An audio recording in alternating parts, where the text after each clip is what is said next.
حي على الفلاح.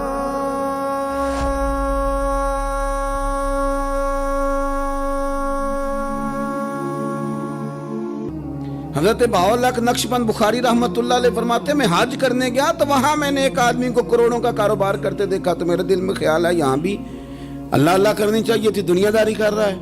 لیکن فرماتے ہیں حج سے فارغ ہوئے تو میں نے دیکھا وہی بندہ سارا کچھ رب کی بارگاہ میں خیرات کر رہا ہے اور سینکڑوں غریب حاجی ہیں جن کو پورے پورے خرچے دے رہا ہے. تو میں نے وہیں اپنی سوچ سے توبہ کی کہ میں کہاں تھا. بڑی جلدی کھڑے نہ ہو جائیں. حضرت حسن بصری رحمۃ اللہ تعالیٰ علیہ ارشاد فرماتے ہیں کہ میں دریا کے کنارے گیا تو وہاں میں نے ایک شخص کو دیکھا، وہ اپنی ایک خاتون کی گود میں سر رکھ کے بیٹھا اور قریب ایک بوتل بھی پڑی ہے.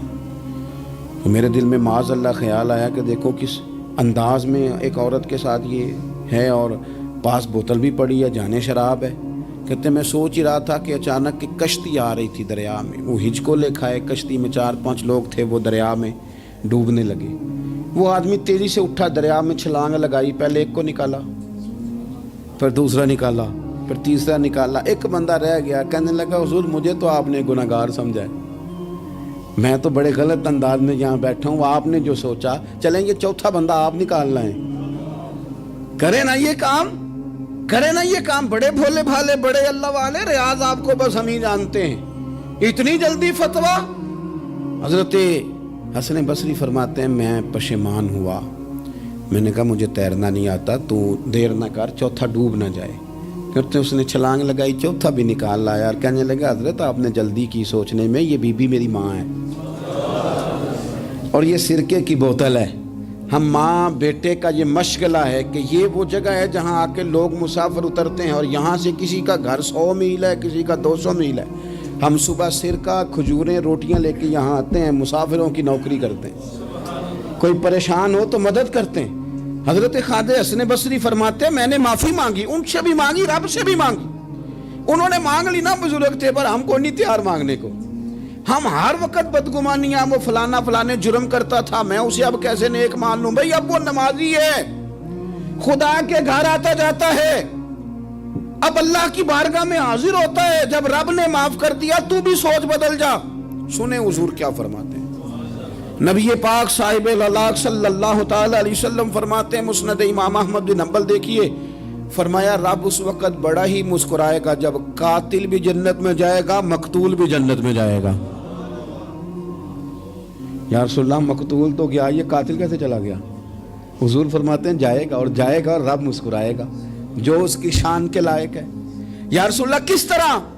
تو نبی پاک صلی اللہ علیہ وسلم فرمانے لگے اس نے ایک مومن کو قتل کیا تھا، وہ شہید ہو کے جنت میں چلا گیا. اب اللہ نے بعد میں اسے توبہ کی توفیق دے دی. پہلے اس نے کلمہ پڑھا، پھر یہ میدان میں اترا، کافروں سے لڑا، یہ شہید ہوا، رب نے اسے بھی جنت دے دی. قاتل بھی جنت میں، مقتول بھی جنت میں. اور بات اتنی انوکھی ہے کہ رب دیکھ کے مسکرا رہا ہے جو اس کی شان کے لائق ہے. ہم جلدی میں ہیں، ہم انتظار نہیں کر رہے کہ شاید توبہ کر جائے، ہم انتظار نہیں کر رہے. لیکن میرے عزیز اتنی جلدی نہ کریں. سوچوں کا صاف ہونا، ذہنوں کا پاک ہونا اور لوگوں کے بارے میں گمان کا اچھا ہونا. آپ کسی نفسیات کے ڈاکٹر کے پاس چلے جائیں، اسے کہیں ٹینشن بڑی ہے. میں ان کے مضامین پڑھتا رہتا ہوں، وہ سب سے پہلا سبق آپ کو یہ پڑھائیں گے کہ اچھا سوچا کریں. اچھا سوچنے سے بندہ تندرست رہتا ہے. کس سے بندہ تندرست رہتا ہے؟ ہیں جی واقعی. یعنی اس والے پڑوسی کے بارے میں بھی اچھا سوچنا ہے گھر میں، اس والے کے بارے میں بھی، چھوٹے بھائی کے بارے میں بھی اچھا سوچنا ہے، اور بڑے کے بارے میں بھی اچھا ہی سوچنا ہے. یعنی اپنی برادری قبیلے کے بارے میں بھی اچھا سوچیں، جو قبیلے کا نہیں اس کے بارے میں بھی چلیں تھوڑا سا اچھا سوچ لیں. اپنے بارے میں تو اچھا سوچا ہے بڑا. میں کہتا ہوں کہ ہم اپنی غلطیوں سمیت اپنے آپ سے بڑا پیار کرتے ہیں، اور دوسرے کی ایک غلطی نظر آ جائے تو ہمیں گھن آنے لگ جاتی ہے. آپ جلدی نہ کریں. مالک نے موقع دیا ہے بندوں کو، نہ وہ کسی کا رزق چھین رہا ہے، نہ سانسیں چھین رہا ہے، وہ اپنی زمین پہ چلنے بھی دے رہا ہے، رہنے بھی دے رہا ہے. تو جب اس نے موقع دیا ہے آپ بھی تھوڑا موقع دیں. اللہ بڑا کریم ہے، دروازے کھولے گا، اس کے بندے اس کی بارگاہ تک پہنچیں گے. بدگمانیاں اور پھر بدگمانیوں کا عروج اور اس لیول تک جا کے بات کر دینے کا جہاں سے خوف آئے کہ یار یہ بات نہیں کرنی چاہیے تھی۔ رسول کائنات سرور دو عالم صلی اللہ تعالی علیہ وسلم فرماتے ہیں کہ اللہ مسکراتا ہے۔ دیکھو ہمارے ہاں نا ایک اور بھی مسئلہ بن گیا ہے، میں نے کچھ لوگوں کو نا پکا میرے پیارے ہیں، محبت ہے مجھے، تو میں چونکہ آپ میری کلاس ہیں، میں مشاہداتی اور تجرباتی باتیں بھی کر لیتا ہوں، اسی کی روشنی میں کئی دفعہ گفتگو بھی تیار کرتا ہوں۔ کچھ لوگوں نے نا پکا ذہن بنا لیا یہ کہنے کا کہ ہاتھ بڑا تنگ ہے، پکا آپ جس وقت پوچھ لیں ان کا ہاتھ اور بڑا ہی زیادہ تنگ ہے۔ آپ یقین کریں بہن کا جو خامند ہے وہ کہہ رہا ہے جا حصہ لے کے آ، تیرے بھائیوں کی کمائی تو نہیں تیرے ابا کی ہے، لے کے آ۔ وہ بیچاری اس کی منتیں کر رہی ہیں، کہتی ہے اگر جاؤں گی نا تو وہ کہیں گے حصہ لے جا، آج کے بعد ہمارے گھر نہ آنا، میرا دروازہ نہ بند کرو، مہربانی کرو۔ اور بھائی سے بات کرتی ہے تو کہتا ہے ہاتھ ہی بڑا تنگ ہے، جب ٹھیک ہوگا تو دے دوں گا۔ نہ کریں یہ ظلم، ہمارے اپنے تڑپتے رہتے ہیں اور ہماری دولتیں اندر پڑی رہتی ہیں، ہمارے اپنے چھوٹی چھوٹی ضروریات کے لیے پریشان ہوتے ہیں، لیکن ہم بڑے بڑے بہانے ہیں ہمارے پاس، کہتے ہیں یہ نکما ہے، یہ نکھٹو ہے، یہ کام نہیں کرتا، اس میں فلانا ہے، بے فلانا ہے، بلہذا میں نے نہیں ساتھ چلنا۔ اظہار جب آپ کے اندر پیدا ہوتا ہے نا، اظہار جب کسی کے لیے آپ حساس ہوتے ہیں تو آپ کو بھی سرور حاصل ہوتا ہے۔ نہ کریں یہ کام کہ آپ کو اللہ نے وسعت دی ہے اور ہر وقت آپ ہاتھ تانگ ہونے کا رونا رو رہے ہیں، ہر وقت آپ یہ کہہ رہے ہیں میں بڑی آزمائش میں ہوں، جب خدا نے آپ پہ نہیں ڈالی تو اتنے جھوٹ بولنا صرف اس لیے کہ میرے پیسے بچ جائیں، صرف اس لیے کہانی سنانا کہ حالات میرے بڑے خراب ہیں کہ کوئی بندہ میرے سے کوئی تھوڑا بہت قرض نہ مانگ لے۔ سنو، نبی پاک صلی اللہ علیہ وسلم کے پاس مہمان آ گیا، بخاری مسلم ہے، حضور نے ازواج مطہرات کے گھروں میں پیغام بھیجا کچھ چیز ہے ضیافت کے لیے، یا رسول اللہ کچھ بھی نہیں، یہ دو جہاں کے شاہ ہیں اور پاس کچھ رکھتے نہیں، دو جہاں کی نعمتیں ہیں ان کے خالی ہاتھ میں، یا رسول اللہ کوئی چیز بھی نہیں۔ حضور نے صحابہ کے مجمع پہ نظر ڈالی، یا رسول اللہ صلی اللہ علیہ وسلم حکم ہو، تو حضور فرمانے لگے تم میں سے کوئی بندہ ہے جو اسے گھر لے جائے روٹی کھلائے۔ ایک صحابی اٹھے فوراً، حضور میں لے کے جاتا ہوں کھانا کھلاتا ہوں، فرماتے ہیں میرے گھر میں صرف بچوں کا کھانا تھا، یہ نہیں کہ فریزر بھرا ہوا ہے نعمتوں سے، صرف بچوں کا کھانا، یہ نہیں کہ کسی کو دیکھ کے اپنی ہنڈیا پہ برتن دے لیا، صرف بچوں کا کھانا۔ کہتے ہیں گھر گیا، بیوی سے کہا کیا کیفیت ہے، کہنے لگی بچوں کی روٹی ہے۔ میں نے کہا بچے سلا دے،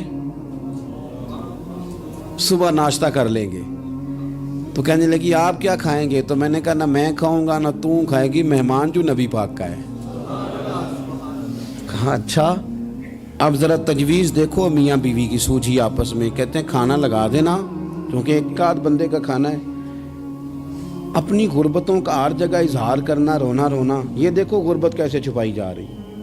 اس کو کہا نہیں کہ چل تو تھوڑا رحم کھا، تو آیا ہے تو تھوڑا رحم کھا، یہ نہیں کہا اٹھ کے نا تو کھانا رکھنا اور اٹھ کے نا چراغ ٹھیک کرنے کے بہانے بجھا دینا۔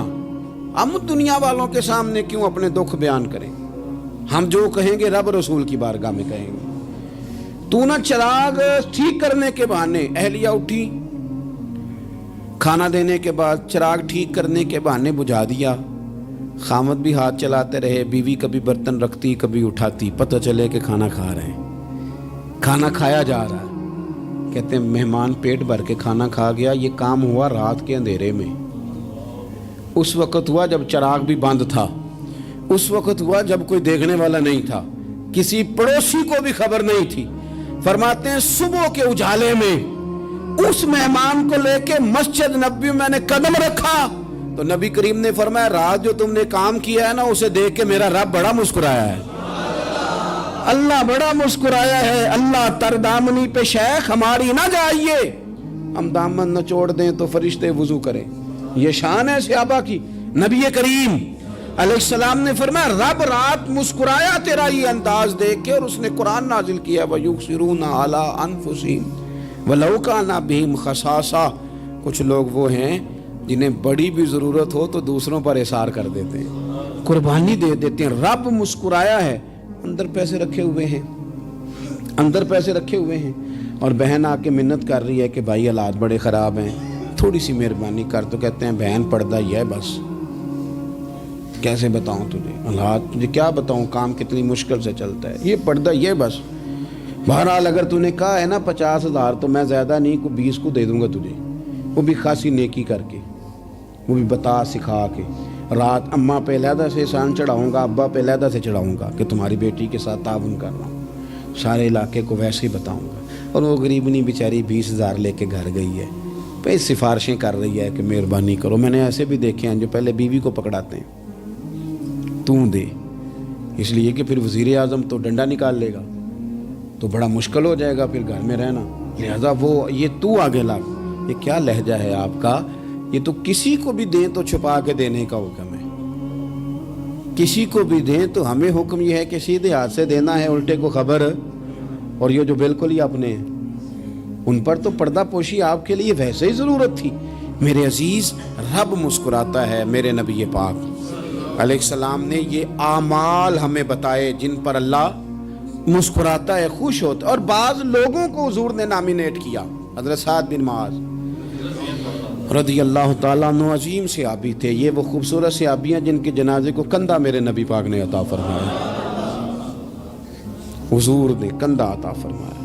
کمال ہو گئی، نرخ بازار محبت کا انوکھا ہی ہو گیا، خود خریداروں میں شامل آ کے مولا ہو گیا۔ حضور نے کندھا دیا۔ حضرت سعد بن معاذ رضی اللہ تعالیٰ عنہ کا جب جنازہ اٹھا، ان کی والدہ رو پڑی، بڑے درد سے روئی، ماں تھی نا۔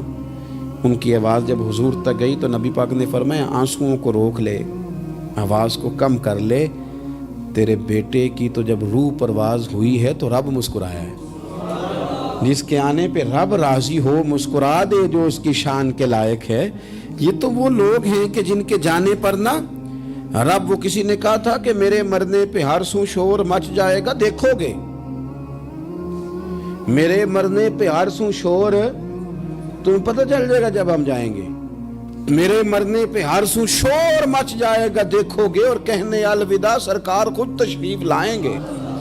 اور درویش کہنے لگے بعد مرندے مکھڑا میرا ہو جاوے جے تازہ، پھر سمجھ لینا محبوب میرے نے آن پڑے ہے جنازہ۔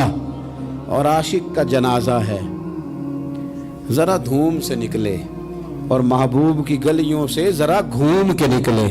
فرمایا کہ ان کے تو جانے پہ رب کریم۔ اور حضور نے ایک دعا بھی دی۔ حضرت ابو طلحہ، حضرت طلحہ رضی اللہ تعالیٰ عنہ صحابی تھے، ان کا وصال ہو گیا تو حضور نے دعا بھی دی۔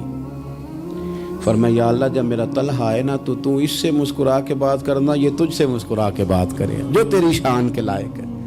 تو اللہ تعالیٰ غائب درجے راضی ہوتا ہے۔ ایک دفعہ پھر بات دہراتا ہوں، جو میدان میں ڈٹ کے شہید ہو رب اسے دیکھ کے مسکراتا ہے، جو اس کی شان کے لائق، جو توبہ صحیح کریں سچی کریں رب انہیں دیکھ کے مسکراتا ہے جو اس کی شان کے لائق ہے۔ جو نماز کے لیے صفیں بنائے رب انہیں دیکھ کے مسکراتا ہے، جو جہاد کے لیے صفیں بنائے رب دیکھ کے مسکراتا ہے، جو لوگ صبح پچھلے پہر اٹھ کے عبادت کریں رب انہیں دیکھ کے مسکراتا ہے، اور جو کبھی کبھی بھوکے رہ کے دوسروں پر قربان کر کے احسار کر دیں رب انہیں دیکھ کے مسکراتا ہے۔ بہت بڑی فضیلت ہے۔ اللہ ان سارے کاموں میں سے کسی ایک کام پہ ہمیں بھی لگا دے تاکہ یہ بڑی فضیلت اللہ تعالی ہم گناہگاروں کے حصے میں بھی فرما دے۔